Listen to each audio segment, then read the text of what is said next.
منبر پر یہ باتیں یقیناً آپ نے سنے نہیں ہوں گے، توقع بھی نہیں تھی سننے کی، لیکن ان باتوں کا بیان کرنا ضروری ہے، کیونکہ جب تک حقیقت سامنے نہیں آئے گی، بات سمجھ نہیں آئے گی۔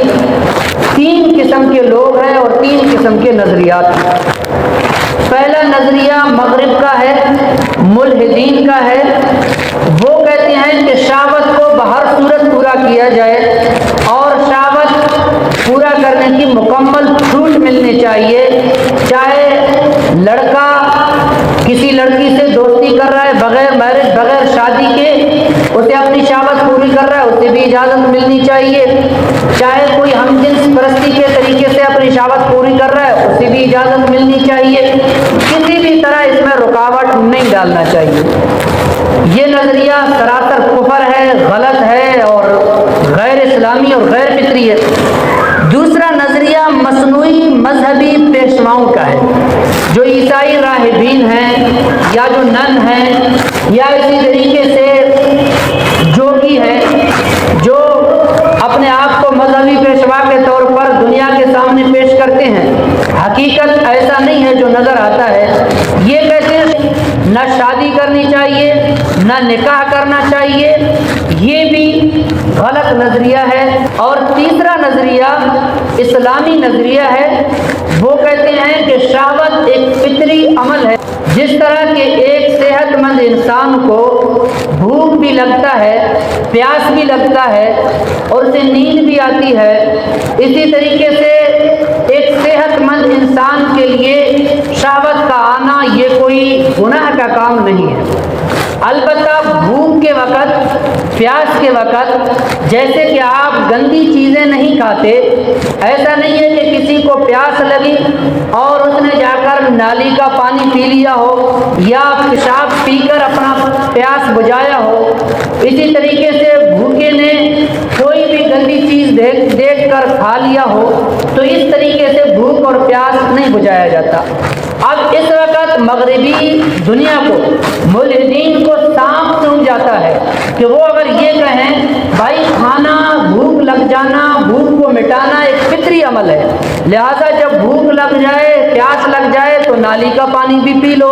اور جو اچھا برا سامنے آ جائے وہ کھا لو، نہیں کہتے۔ لیکن شہوت کے معاملے میں وہ کہتے ہیں شہوت کا آنا ایک فطری عمل ہے اور شہوت کو پورا کرنا انسان کی مجبوری ہے، جیسے پورا ہوتا ہے پورا کر لیں، یہ غلط ہے۔ جس طرح بھوک کو مٹانے کے لیے آپ حلال کھانا کھاتے ہو، پیاس کو مٹانے کے لیے پانی پیتے ہو، تو شہوت کو مٹانے کے لیے اللہ کے نبی نے اور قرآن مجید میں نکاح کا طریقہ اپنایا گیا، اور صرف نکاح کو جائز نہیں قرار دیا گیا بلکہ نکاح کا حکم بھی دیا ہے، اور صرف ایک شادی کی اجازت نہیں بلکہ ایک انسان کو 4 شادیوں کی اجازت دی گئی۔ فرمایا فَانكِحُوا مَا طَابَ لَكُم مِّنَ النِّسَاءِ، آپ عورتوں سے نکاح کریں جتنا آپ چاہیں، 2 سے بھی کر سکتے ہیں، 3 سے بھی کر سکتے ہیں، 4 سے بھی نکاح کر سکتے ہیں، کوئی منع نہیں ہے۔ خود آپ صلی اللہ علیہ وسلم نے فرمایا یا معشر الشباب من استطاع منکم الباء فلیتزوج، اے نوجوانوں جو تم میں سے طاقت رکھے اسے چاہیے کہ نکاح کر لے، فإنہ اغض للبصر واحسن للفرج، وہ نگاہوں کو جھکا دیتا ہے نکاح اور شرمگاہ کی حفاظت کرتا ہے۔ یعنی جب انسان شادی کر لیتا ہے تو اس کے بعد انسان غیر فطری عمل نہیں کرتا۔ فرمایا نکاح کی طاقت ہے تو نکاح کر لو، یہ نگاہوں کو جھکانے والی اور شرمگاہ کی حفاظت، اور شرمگاہ کی حفاظت پر آپ صلی اللہ علیہ وسلم نے جنت کی گارنٹی اور ضمانت دی ہے۔ آپ صلی اللہ علیہ وسلم نے فرمایا من یضمن لی ما بین لحییہ وما بین رجلیہ اضمن لہ الجنہ، کہ جو مجھے 2 جبڑوں کے درمیان یعنی منہ اور زبان کی گارنٹی دیتا ہے اور 2 ٹانگوں کے درمیان یعنی شرمگاہ کی گارنٹی دیتا ہے، میں اس کے لیے جنت کا ضامن ہوں، میں اسے جنت دلوانے کی گارنٹی دیتا ہوں۔ خود آپ صلی اللہ علیہ وسلم 2 چیزوں کی ضمانت ہم سے لے رہے ہیں اور جنت کی ضمانت ہمیں دے رہے ہیں۔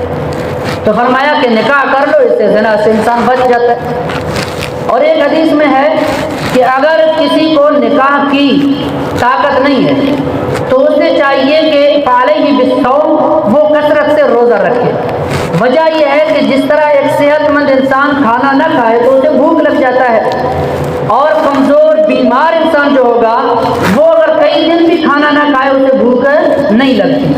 اسی طریقے سے ایک صحت مند انسان اگر نکاح نہیں کرتا تو ظاہر ہے اسے خیالات آئیں گے، وہ زنا کی طرف جائے گا، لیکن جب وہ روزے رکھ کر اپنے جسم کو کمزور کرے گا تو شہوت زور نہیں لگائے گا اور برائیوں کی طرف نہیں جائے گا۔ تو فرمایا نکاح کی طاقت ہے نکاح کر لو، نکاح کی طاقت نہیں ہے تو روزے رکھ کر اپنی صحت مند جسم کو کمزور کرو۔ اور ویسے بھی ایک انسان جتنا مصروف ہوتا ہے اپنے کاموں میں، گناہ کے خیالات ذہن میں نہیں آتے، لیکن اگر اپنے کام کاج چھوڑ کر سارا دن ٹانگ پہ ٹانگ رکھ کر فارغ بیٹھا ہوتا ہے تو ظاہر ہے گناہ کے خیالات آئیں گے اور شیطان اس کا ساتھی بنے گا، گندے خیالات اس کے ذہن میں ڈالے گا۔ آپ صلی اللہ علیہ وسلم نے بتایا، فرمایا کہ زنا سے بچنے کے لیے نکاح کر لو، اور شادی کی بھی اجازت دے دی، اور دو دو تین تین شادیاں اگر انصاف کی امید ہے تو یہ اچھی چیز ہے۔ حضرت گنگوہی رحمۃ اللہ علیہ نے لکھا کہ جو دو یا دو سے زیادہ شادیوں کو معیوب سمجھے، عیب سمجھے، مجھے اس کے کفر کا اندیشہ ہے، کیونکہ آپ صلی اللہ علیہ وسلم نے خود 2 سے زیادہ شادیاں کی ہیں، الا قلیل کوئی صحابی ہو، وگرنہ سارے صحابہ کرام کی 2 2 3 3 4 4 شادیاں تھیں، اور قرآن میں اللہ خود حکم دے رہے ہیں، اس کے باوجود کوئی اسے معیوب سمجھتا ہے تو فرمایا مجھے اسے کفر کا اندیشہ ہے۔ نکاح جتنی زیادہ کر لو، 2 کر لو، 3 4 کر لو، لیکن زنا کی طرف نہیں جانا۔ زنا کو کبیرہ گناہ قرار دیا گیا۔ آج کل ہمارے معاشرے میں زنا کی یہ بھی ہے میرے دوستو کہ ہم اپنی اولاد کی شادیاں اپنی مرضی سے کرتے ہیں۔ یہ مزاج ہمارا بنا ہوا ہے کہ اولاد کی اجازت کے بغیر، ان کی منشا پوچھے بغیر، چاہے بچی ہو یا بچہ ہو، اس کا نکاح کر لیتے ہیں، شادی کر لیتے ہیں۔ اب جب جس کے ساتھ اس نے زندگی گزارنا ہے وہ اسے پسند نہیں ہے تو ظاہر ہے وہ برائی کی طرف جائے گا۔ اب جیسے کہ کھانا ایک آدمی کو ایک قسم کا سبزی پسند نہیں ہے، آپ زبردستی اسے اس کے سامنے پیش کریں گے وہ نہیں کھائے گا، تو یہی طریقہ نکاح کا بھی ہے۔ جس طرح بھوک لگنا، کھانے سے بھوک کو مٹانا ایک فطری عمل ہے، اسی طرح شہوت کا آ جانا اور نکاح کے ذریعے سے مٹانا فطری عمل ہے۔ تو ہم یہ بھی کریں کہ اپنے بچی اور بچوں کی شادیاں ان کی مرضی کے مطابق کریں۔ یہ بھی نہیں کہ بچہ ہے وہ ایک ایسی لڑکی سے شادی کرنا چاہتا ہے جو بے پردگی کے عمل میں مبتلا ہے یا اس کے عادات کریکٹر اچھے نہیں ہیں، ایسا بھی نہ ہو، لیکن بالکل ان کو اپنی مرضی سے، بتا اوقات ان کی پیدائش سے پہلے ان کی قسمت کا فیصلہ ہم کر لیتے ہیں۔ اپنے لیے ایک بیوی لینی ہے تو میں جا کر اگلوں کو کہتا ہوں کہ اس سے جو بچی پیدا ہوگی وہ آپ کی، آپ جسے مرضی نکاح میں دے دیں، یعنی 2 3 4 کٹکیاں میں ان کے حوالے کر دیتا ہوں۔ اب وہ بچی ابھی تک باپ کی پشت میں نہیں آئی، ماں کے پیٹ میں بھی نہیں آئی، اور اس سے پہلے میں اس کی قسمت اور تقدیر کا فیصلہ کر کے بیٹھا ہوں، تو کیا اس کی زندگی اجیرن نہیں ہوگی تو اور کیا ہوگی؟ وہ گناہوں کی طرف نہیں جائے گی تو اور کہاں جائے گی؟ اب اس کا قصوروار جس طرح وہ بچہ اور بچی ہیں، اسی طرح والدین بھی ہیں۔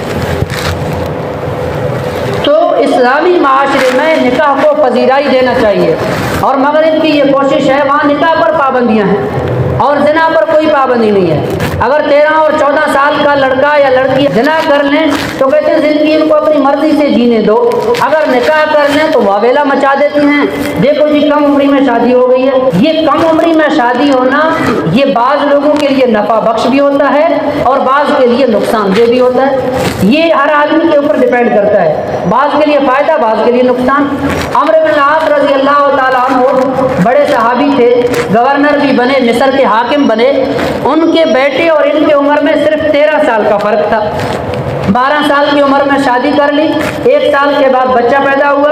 اب بیٹا باپ سے 13 سال چھوٹا اور باپ 13 سال بڑا ہے۔ اگر شادی کرنا کم عمری میں ناجائز ہوتا تو کیا صحابی رسول کرتے؟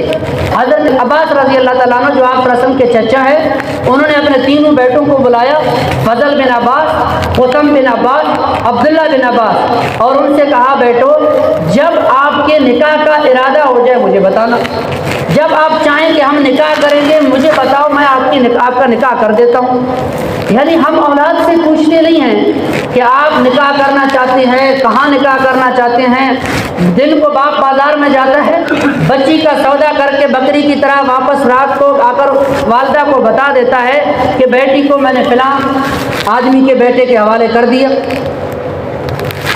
اب اس بچی کو پتہ تک بھی نہیں ہے کہ وہ لڑکا کیسا ہے، نیک ہے، نمازی ہے، کوئی صاحب ملازمت ہے یا غریب خاندان سے ہے۔ تو اس کا اسلام میں ایک اعتبار ہے، جب اسلام نے ایک رعایت ہمیں دی ہے کم سے کم اس کا تو عمل کریں۔ تو اسلام کہتا ہے کہ کفر برابری کرو، مالدار خاندان کی بچی کو آپ غریب خاندان کے لڑکے کے ساتھ نکاح دے رہے ہیں، اگر آپس میں راضی ہے پھر تو ٹھیک ہے، اگر راضی نہیں ہے تو ایسے نہ کریں۔ دیندار لڑکی کو آپ ایک ایسے خاندان میں دے رہے ہیں کہ جن کی عقیدے بھی درست نہیں ہیں، جن کو مسائل کے بارے میں بھی علم نہیں ہے، نیک بھی نہیں ہے، تو اسلام اس کی حوصلہ افزائی نہیں کرتا بلکہ حوصلہ شکنی کرتا ہے، منع کرتا ہے۔ اسلامی اصولوں کے مطابق ہم چلتے نہیں اور پھر رونا روتے ہیں کہ جی نباہ نہیں ہوتا، طلاق ہو گئی، لڑائی ہو گئی، بچے نے بچی کو مار دیا ہے۔ اب جس طرح کچھ دن پہلے پروگرام تھا ذانت اکیڈمی میں، وہاں پر یہ عنوان تھی عورتوں کے حقوق کے متعلق، وہاں بھی میں نے عرض کیا تھا، میں نے کہا ایک وجہ یہ ہے کہ ہم اولاد کی شادی پسند کی جگہ پر نہیں کرتے۔ اب وہاں پر مسئلہ یہ بنا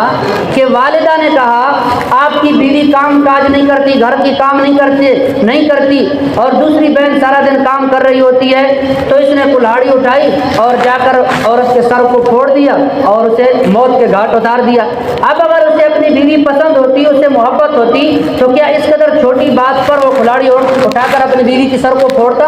قتل بھی نہ پھوڑتا؟ تو یہ بھی ایک بڑا المیہ ہے کہ ہم نکاح اور شادی ان کی پسند سے نہیں کرتے۔ تو فرمایا کہ نکاح کی اسلام حوصلہ افزائی کرتا ہے اور زنا کے بارے میں سخت وعید ہے۔ جب اسلام نے 4 شادیوں کی اجازت بھی دی ہے، جب اسلام نے پسند کی بیوی رکھنے کی اجازت بھی دی ہے، جب اسلام نے نکاح سے پہلے ایک مرتبہ ہونے والی رفیقہ حیات کو دیکھنے کی اجازت بھی دی ہے، تو اس قدر کھلی چھوٹ دینے کے بعد اسلام کہتا ہے اب اگر کوئی زنا کرتا ہے، غیر شادی شدہ ہے تو 80 کوڑے مارو، اگر شادی شدہ ہے تو اسے پتھروں سے رجم کر دیا جائے۔ اسلام نے مکمل چھوٹ دیا تو ظاہر ہے گناہ پر مکمل پکڑ بھی ہوگی۔ تو بہرحال فرمایا جو عباد الرحمان ہیں وہ زنا نہیں کرتے، اور آگے فرمایا وَمَن يَفْعَلْ ذَلِكَ يَلْقَ أَثَامًا، جو ان گناہوں کو کرے گا، ناحق قتل کرے گا، اللہ کے ساتھ کسی اور کو شریک ٹھہرائے گا اور اسی طریقے سے زنا کرے گا، تو یہ جا کر اپنی گناہ سے ملے گا، یعنی اس گناہ کی اسے سزا ملے گی۔ بعض روایت میں لکھا ہے کہ آثامہ جہنم کی ایک وادی ہے اور بہت سخت قسم کے اس میں عذاب ہیں، فرمایا یہ وہاں پہنچے گا اور اسے عذاب ہوگی۔